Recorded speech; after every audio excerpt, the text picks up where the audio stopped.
Masih semangat ya? Biar tambah semangat, coba tolong ikuti saya ya untuk memberikan motivasi kepada pasukan Laskar Sabilillah. Diikuti saya ya. Bismillahirrahmanirrahim. Ya Jabbaru ya Qaharu. Ya Jabbaru ya Qahar. Ya Jabbaru ya Qahar. Siapa kita? Diulangi lagi. Bismillahirrahmanirrahim. Ya Jabbaru ya Qahar. Ya Jabbaru ya Qahar. Ya Jabbaru ya Qahar. Siapa kita? Siapa kita? NKRI, Pancasila, Nusantara, Wali Songo. Terima kasih. Bismillahirrahmanirrahim. Alhamdulillah wa syukurillah. Tsumma sholatu wassalamu ala Rasulillah Sayyidina wa habibina wa syafi'ina wa maulana Muhammad ibn Abdillah wa ala alihi wa sahbihi wa mawalah la hawla wa la quwata illa billah amma ba'da. Kepada segenap jajaran pengurus BPD Dewan Pimpinan Daerah Perjuangan Wali Songo Laskar Sabilillah, yang kebetulan para senior kita yang ada di depan ini yang senantiasa kami hormati, kepada para sahabat-sahabat anggota dan pasukan Laskar Sabilillah Kabupaten Banyuwangi yang kami banggakan. Pertama-tama puji syukur kehadirat Allah Subhanahu wa taala dengan ucapan alhamdulillahirabbil alamin, yang mana berkat limpahan rahmat, taufik serta hidayahnya pada malam hari ini kita dapat berkumpul, kita dapat berwajah, kita dapat bertatap muka dalam keadaan sehat walafiat, yang mudah-mudahan pertemuan kita pada malam hari ini senantiasa membawa manfaat, membawa berkah, dan yang paling penting membawa kemenangan perjuangan Wali Songo Indonesia. Amin ya rabbal alamin. Salawat beserta salam semoga tetap terlimpahkan kepada junjungan Nabi Agung kita Muhammad sallallahu alaihi wasallam wa ala alihi wa sahbihi ajma'in. Selanjutnya para sahabat-sahabat sekalian yang kami banggakan, sesuai dengan undangan yang kami edarkan, bahwa pertemuan kita pada malam hari ini agendanya adalah koordinasi dan konsolidasi. Yang pertama yang harus kita koordinasikan yang berkaitan dengan rencana dan program PWI LS Kabupaten Banyuwangi, yang mana semua kita tahu bahwa hari ini eskalasi situasi dan kondisi yang berkaitan dengan fenomena nasab bukan menghangat lagi, akan tetapi sudah meletup. Meskipun letupan ini masih belum terlalu besar, akan tetapi ini sudah meletus. Seperti yang kita ketahui bersama pada tanggal 23, mohon maaf sebelum nanti waktu saya berikan kepada para senior, kami memberikan prolog dulu ya. Kemarin tanggal 23 Agustus 2025 kita semua tahu telah terjadi tragedi, telah terjadi bentrok Juli 2025 telah terjadi bentrok antara PWI LS dengan FPI di Kabupaten Pemalang, Jawa Tengah. Tentu saja kita sangat prihatin, apalagi mohon maaf kebetulan 2 orang korban yang hari ini kritis itu adalah dari pihak PWI LS. Dan sekali lagi, kalau udah ngomong urusan pasukan dan gesekan, kita itu masih kalah tega senior. Mereka itu sudah raja tega, sementara kita masih didoktrin kita harus mengikuti akhlak Wali Songo, kita harus mengikuti etika adab Wali Songo dan lain sebagainya. Sehingga pada saat kejadian itu kebetulan saya semalam suntuk tak tidur, karena saya harus monitor. Kebetulan kami berada dalam satu grup, dalam grup Senopati. Jadi nanti ini yang biar disampaikan oleh Ketua PWI yang berkaitan dengan Diklat Pendidikan dan Pelatihan. Nah kebetulan kemarin DPP itu mengadakan pelatihan instruktur, ya, pelatihan instruktur, dan dari Kabupaten Banyuwangi terkirim 4 setelah mengikuti pelatihan instruktur itu mendapat gelar sebagai julukan Senopati. Jadi kalau di PWI LS saya, Pak Muklis dan Pak Haji Sodik itu sudah punya julukan Senopati. Nah nanti kita akan mengadakan Diklat. Kalau Diklat itu di tingkat wilayah provinsi, nanti julukannya Manggala. Kalau Diklat itu dilaksanakan oleh DPD tingkat kabupaten, itu julukannya Jala Yuda. Jala itu net, jaring, Yuda pasukan. Jadi kita menjaring pasukan. Nah biar nanti terkait itu akan disampaikan oleh Ketua PWI LS Kabupaten Banyuwangi. Saya lanjutkan yang berkaitan dengan Pemalang. Jadi pada saat itu kita selalu didoktrin, jangan ada yang bawa senjata tajam, jangan sampai ada gesekan dan lain sebagainya. Negosiasi beberapa kali tidak ada titik temu, sampai ada puluhan kali negosiasi. Sehingga pada saat itu teman-teman PWI LS sempat merangsek ke acara pengajian untuk melakukan nego. Nah di tengah-tengah negosiasi itulah sahabat-sahabat kita PWI LS diserbu dengan menggunakan batu dan senjata tajam. Sehingga korban yang paling kritis itu adalah dari BWILS. Sementara kondisi seperti ini telah diputarbalikkan fakta oleh para FPI dan Habaib, sehingga seolah-olah BWILS yang menyerang, seolah-olah BWILS yang membawa senjata tajam. Padahal pada saat itu BWILS hanya menggunakan tangan kosong. Kalau toh menggunakan senjata hanya pentungan yang ditemukan di tengah jalan atau di kebun-kebun masyarakat. Sebenarnya korban yang banyak itu justru dari pihak FPI. Dari pihak FPI itu 15 lebih korbannya, dari kita 9. Cuman bedanya kalau FPI korbannya itu cuma luka-luka pukulan kayu, bambu dan lain sebagainya. Sementara yang dari BWILS itu lukanya karena kena tebasan senjata tajam. Sehingga hari ini masih ada 2 yang sangat kritis, yang dari Wonosobo yang bernama Pak Sayan itu, dan dari Pekalongan yang namanya Dimyati, sampai saat ini masih kritis. Nah, jadi pada saat itu kita diserang, itu kita sempat mundur, sahabat-sahabat sekalian. Nah, begitu kita mundur, sana kehabisan batu, baru kita melakukan serangan balik. Pada saat itu, pasukan FPI itu sudah mundur, sudah lari terbirit-birit. Cuman pada saat mau dikejar, disitulah dihadang oleh pasukan Brimob. Andai kata waktu itu tidak dihadang oleh Brimob, saya yakin panggung itu akan roboh. Karena apa? Secara kuantitas jumlah kita lebih besar. Waktu itu BWILS sekitar 4.000, sementara FPI cuma 750. Cuman bedanya mereka membawa senjata tajam, mereka membawa batu, kita hanya tangan kosong dengan bentungan. Yang kedua, pada saat terjadi serangan itu, anggota BWILS itu banyak yang nggak siap, Pak. Jadi hanya beberapa, sekitar 300 yang di depan itu, yang lain di belakang. Jaraknya jauh, sekitar 100 meter. Nah, 300 meter itu dari tempat transit ke acara. Kalau pada saat terjadi kerusuhan itu, pasukan yang sudah merapat dengan pasukan yang diserang itu sekitar 100 meter. Jadi 300 dikepung orang 750 bawa senjata tajam. Dan jujur, Pak, anggota FPI mengakui bahwa Laskar Sabilillah banyak yang kebal. Coba bayangkan pada saat itu, kalau Laskar Sabilillah tidak kebal, Pak, yakin habis, Pak. Mereka sangat kejam, sangat sadis, Pak. Lebasnya wis ngawur, wis kejam itu. Bahkan yang dari Pekalongan itu ditebas dari belakang, kena matanya sini, jatuh di selokan, masih diangkat batu, Pak. Artinya ini menjadi sebuah pembelajaran. Kejadian itu hari itu, Pak, senior mohon maaf, banyak Pak yang telepon ke saya. Pak, itu kalau sampai terjadi apa-apa sudah kita siap ikut perang. Wis tak wakopno wis nyawaku. Dia bilang sama saya gitu. Banyak, tapi tidak termasuk pasukan, ini masyarakat umum. Banyak yang kontak, saya bilang begini. Tidak bisa begitu, Pak. BWILS ini organisasi. Organisasi itu ada aturan mainnya, organisasi itu ada ketentuannya. Siapa kita? BWILS.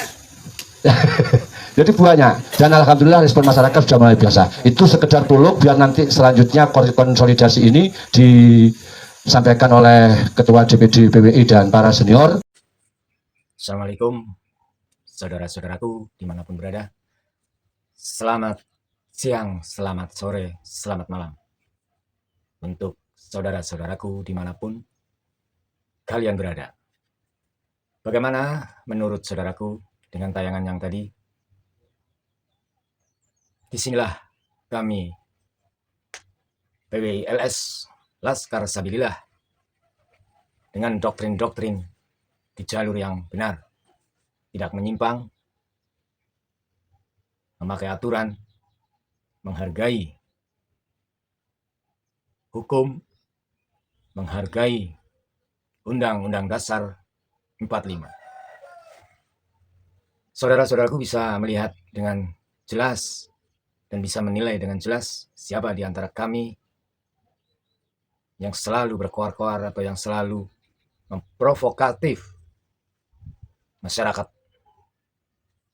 untuk menyerukan, mengajak masyarakat untuk berlaku kriminal, untuk melawan hukum, untuk melawan Undang-Undang Dasar 45 yang ada di NKRI ini.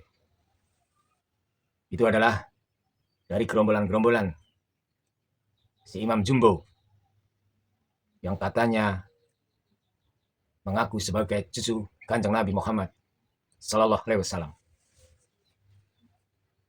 Saudara-saudaraku, marilah kita cerdas dan marilah kita cermat untuk bisa memahami, untuk bisa menyikapi bahwa BWILS seutuhnya di jalur kebenaran, Dan kami tidak hanya berucap tentang hal kebenaran, tapi sikap kami juga harus di jalan yang benar. Tidak ada dari satu kami pun untuk selalu memprovokatif, untuk mengajak massa untuk melawan hukum, ataupun yang katanya kami PWI-LS membubarkan pengajian. Itu hanya framing-framing mereka. Itu hanya dalih-dalih mereka untuk menutupi keburukan mereka. Karena memang jurus-jurus mereka seperti itu, memutar-balikan fakta, membolak-balikan fakta. Karena hobi mereka juga membelokkan sejarah bangsa ini. Mereka hanya bisa berkuar-kuar di atas panggung untuk mengajak anarkis.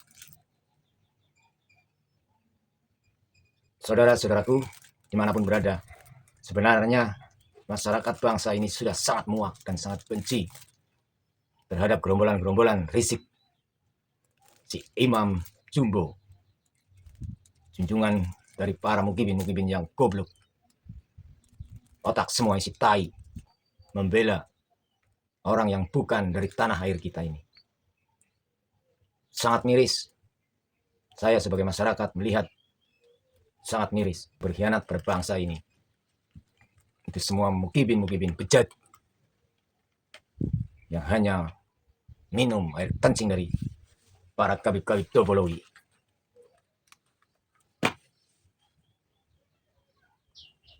Kami di sini tidak pernah mendoktrin-doktrin tentang perlawanan, tentang keburukan, apalagi mengajak untuk beranarkis. Tidak ada. Sifat kami di sini meluruskan. Kita kembali kepada kejadian saat di Pemalang. Kita sudah dengar sendiri dari kesaksian yang tadi dari PWI-LS Banyuwangi. Karena saat kejadian itu PWI-LS memang sengaja dijebak dan memang keadaan TKP sudah disetting para mukibin, para kabib-kabib. Jadi saat pertempuran PWI-LS bingung untuk mencari celah. Tapi alhamdulillah, walaupun dari kami ada yang terluka, tapi sempat kami memukul mundur seperti anjing mereka terbirit-birit. Kabur. Saat itulah framing-framing bertebaran di sosial media yang mengatakan PWI-LS membubarkan pengajian. Itu jurus-jurus mereka. Dan saya juga lihat di video media sosial si Bahar mendatangi saat pelantikan di Jabodetabek. Dan saya paham kenapa Bahar berani datang ke sana, karena di situ banyak keamanan. Jika tidak banyak keamanan, saya yakin mereka tidak berani datang. Dan pasti di situ terjadi pertempuran lagi. Trik, licik, untuk mukibin-mukibin ini. Kalian diadu domba setiap pertempuran, pernah atau tidak? Bahar, Imam Jumbo turun di TKP berperang bersama-sama. Belum pernah terjadi. Mukibin kalian itulah yang menjadi pion, yang kalian itulah untuk Banten tumbal para mereka. Tapi kalian tidak sadar. Hati-hati, Banyumas, Banyuwangi, Banyusanten, yang adalah Banten. Kami tidak mudah untuk dilengserkan. Kami tidak mudah untuk dipengaruhi. Kami tidak mudah untuk diprovokasi.